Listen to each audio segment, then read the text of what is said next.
Hey everybody, it's Justin from Built, and today we're going to continue my business series, and I have my friend Luke here. Luke is, more of a beginner woodworker, but he's very interested in making some extra cash on the side right now. And he has somebody who's interested in buying his work. And so I thought we would do a little exercise in this video today where Luke's going to explore this product that people want to buy from him, see if it's economically feasible for him, see how we can expand it over time, not at the beginning, but over time, so that it becomes easy for him to make, and see if we can make Luke some money today on Built.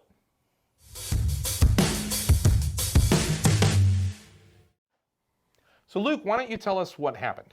So I was hanging out at a cigar bar, as I'm apt to do, and I was smoking a cigar, and they said that they were going to be rebranding. And I said, "Oh wow, that's pretty awesome. When are you thinking of doing it, etc." He's like, "Yeah, we're looking for new merchandise and stuff." I said, "Well, you have all these ashtrays. Do you have any that have your logo on them?" And he was like, "No." I was like, "Well, I'm a woodworker. I could make you one and maybe laser engrave the middle of it and put your logo in there. You guys can use that to kind of like launch off your new brand." And he was like, "Wow, that'd be great. Can you send me a price list? Here's my email and stuff." And I walked out and I said to myself, "Wow, it's actually a pretty good idea. They're not super intensive to make. One piece of walnut isn't crazy. A laser engraving always looks really nice. Easy way to make sure that people know where they're buying them from. I have some friends that might like them. I'm a nurse and a paramedic.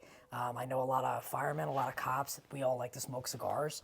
And then there are a lot of cigar places around. So who knows? Maybe it could be something that actually works out, maybe not." And I kind of kept in mind what I had seen on your channel about starting everything and keeping costs low and all that. And I said, "Wow, this might actually work." Yeah. So the first number one thing is he already has a buyer, and that's phenomenal. So somebody who's interested in buying your work, this gentleman's interested in purchasing 10. And so after the cost of his wood, because all that this is one block of wood that is then being whittled down, you're exposing the hidden gem inside, and a little bit of finishing, of course. And you have your product. So he's going to make anywhere from $50 to $75 in profit on these. After we factored everything out, he's obviously going to just be using his tools at hand. Luckily, he knows somebody with a laser engraver who's willing to let him come and use it for free, because I'm all about supporting anybody else when they're starting up. And so in his first run, he should clear anywhere from $500 to $700 on that. And do you think that's a good amount of money for the time that you're going to put in on these? Absolutely. All right, so step one in everything was he needed to figure out his whole prototyping process. So that's actually something we were doing tonight. He's going to be making his first ones by hand with hand tools, but we wanted to play around on the CNC tonight. This is not what it's going to look like at all, but we were more looking to see like, all right, how wide should the grooves be for the cigars? How deep should it fall off afterwards for, the ash holdings inside? What radius do you want to make it? All sorts of things like that. This is a very simple design too for a CNC machine. So in the long run, if this is something where he continues to get more orders from after this first initial, it might be a one-off. It might be a one-off, but signs point to probably not. Yeah. When somebody's interested in something, and just like in my other video, this was an interest that you have. You like smoking cigars. Yeah. And it's something that you're going to have fun making. Something you're going to make for yourself too, for at home, of course, right? Absolutely. When you have friends over and stuff, of course. Yeah. And other people want it too. So That's the best kind. all right. So we have a motivational thing here, but the main thing first was step one tonight. We were going through a prototyping process to just figure out what he's going to do. So for Luke, obviously a big part of this is understanding the expense that it's going to cost to make this product. And if you watched my previous business video, you'll understand the importance of understanding all those expenses. So I've gone through that exercise with Luke, but now the big thing that he and I were concentrating on was how do we look at keeping the costs low of the actual material expenses. He's going to be making these trays out of nice hardwoods. That demo thing we have out there is cheap scrap wood that we use to more understand the shape and put it through the machine. And if it messes up, who cares, whatever. But he's going to be needing to get, walnut and cherry and all sorts of different other nice hardwoods to make this out of. And those can be very expensive. So one option that he's going to pursue is networking with local mills. You can pick up slabs like this that have already been dried. They're great, but maybe they weren't the best. And so they're not going to be able to be turned into, $1,000 river tables. They're not as attractive. But since you're only using a 9 by 9 inch section of this, it's easy for him to buy these seconds or offcuts from people. So that's something that he's going to look into. And then as he's buying this, as his numbers increase, he'll be able to form a relationship with that lumber mill, particularly if it's a small one, and most likely get more advantageous prices as his purchasing volume goes up. So step 2 is going to be sales, and it's going to be figuring out, is this the one-off or is it not? And so after he makes this first 10 run for, this one store, he's going to make another demo one that he's going to be able to, I would definitely probably say your demo one should be like your family name or whatever you want, like your personal stuff. That way it's yours that you have at home. That's but good. like you can take it out and show like, hey, this is what I made for this one over here. Yeah. And are you guys interested in ordering those? And I sell them in 10 packs, so it's not a big commitment or anything. You can use them in your store for your customers. You can sell them. You can obviously mark them up, whatever you want to mark them up, and it's a good profit maker for you. It's big, chunky, and hearty, and that's what, cigar people want. We don't want dinky little stuff. We want a giant stogie. So, that's good. Sure. And see what happens. If he has that interest from your friends, from other locations, then you really have that driver to say like, all right, I got something here. It's worth me investing my time in trying to get more sales. It's worth me putting this out there. There's stuff like this out on Etsy. There is. Yeah. Put it out there anyway. If you get some sales, awesome. Maybe you put it at a price point that's even a little bit higher. You're probably focusing more on your local market. Yeah. But hey, if you get an order here and there, over there, it's more money. So cool. Absolutely. Since you're not making this business an Etsy business, it's not that you have to price it that low. Yeah. But of course, even if nobody buys it on Etsy, it's actually free advertising if you really want to think about it that way. It's a super, super minuscule amount to put items up for sale on Etsy. And of course, you can put other things in your Etsy store there too, where it's like, hey, I'm a local woodworker. I did that myself when I was making poker tables a lot. And I put them up on Etsy, and most of the time it would actually more generate somebody saying like, hey, that's really awesome. What else do you do? And it turned into a side conversation that resulted in other things. So you can look at Etsy as an advertising platform in addition to selling the products that you put on there. So step 2 is definitely like, let's see if the rubber meets the road and other people buy this product. Yeah, I mean, going to different cigar shops is pretty simple. Getting it on Etsy, really simple. Yeah, it's a place you like to go anyway. Yeah.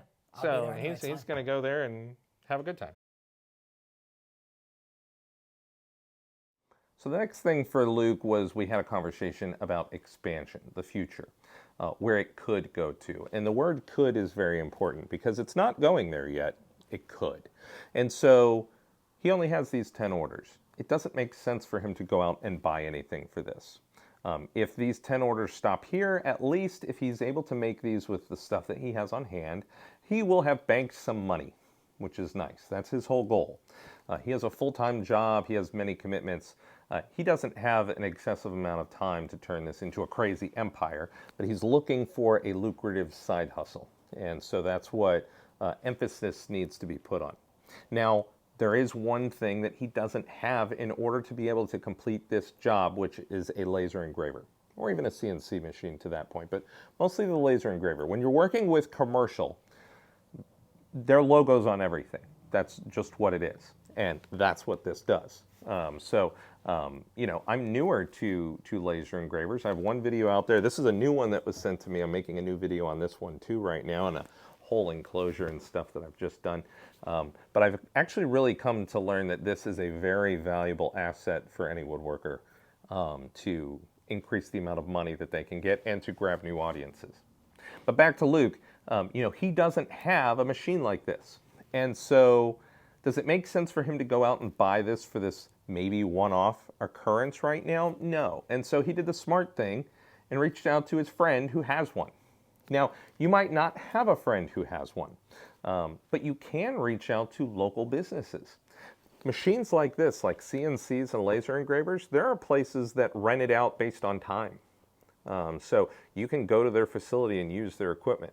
If you're doing larger projects like doing a big custom table, there are large wood shops that have big industrial sanding machines that you can literally just run through a couple times with your tabletop and it will become perfect. And so you can contact these places and ask them what their rate is to bring in your item just to use for that purpose. And it might only be like $20, $30, $50, $75.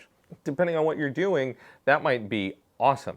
It's a whole lot better than going and buying an expensive machine, particularly at the beginning. Now, for Luke, where it could go, if he does start bringing in a lot more, sales of this product that he's trying to push, then he needs a laser engraver. So that has to be his first purchase. Doesn't have to be a crazy expensive one because he's not looking for it to cut. It could never cut 1.5 inches thick, even if you're getting to a very expensive diode one. You'd have to be getting into industrial grade to cut that much. And so looking at a small engraving machine that's very affordable will be his first step in the long run. After that, if he really does have a lot of orders coming in, because he has time constraints, in order to be able to fulfill those things, he'll need to bring in something that decreases his time commitment on building those products. And then that would be a CNC machine to cut out his products, take it to 75% of the way done, where then he can just step in and do the finishing process on that. All right, so let's talk about just some closing thoughts and stuff for this. So again, this was just an exercise that is based on what you're doing right now, but it's something that a lot of you out there who are getting into things, this is maybe that spark that starts a whole woodworking business for you, or just a whole product line that you're making. And it might not even be woodworking. You could be making some cool craft or something. Makers, right? And so some thoughts here. Number one, you started off with an order. Yeah. It wasn't like he was making these and going around, will you buy these, sir? No, he had somebody, before he even made one, say, oh, I'll buy that from you if you make one for me. Yeah. That's great. Yeah. Really cool. As I say with business stuff, that was a pretty zero risk because you already had the sale. Yeah. So why not, right? The worst thing that can happen is you make it and it looks horrible. I won't let him make a horrible one. I'm glad I have you. I mean it. So no, you'll do great with all of that. But starting with the order was great. Yeah. And really that's what a commissioned woodworker is. Somebody coming to you and saying, hey, I want a chair, and you build them a chair. So it's awesome too that it's in something that you like to do. Yeah. It's going to make you going out and advertise selling more of these easier. Yep. And your friends and people that you hang out with that do this, it's going to be easy for you to pawn that off to get them to buy it too. So it's definitely something in your wheelhouse. So that's cool too. Yeah. And if it's something that you like awesome.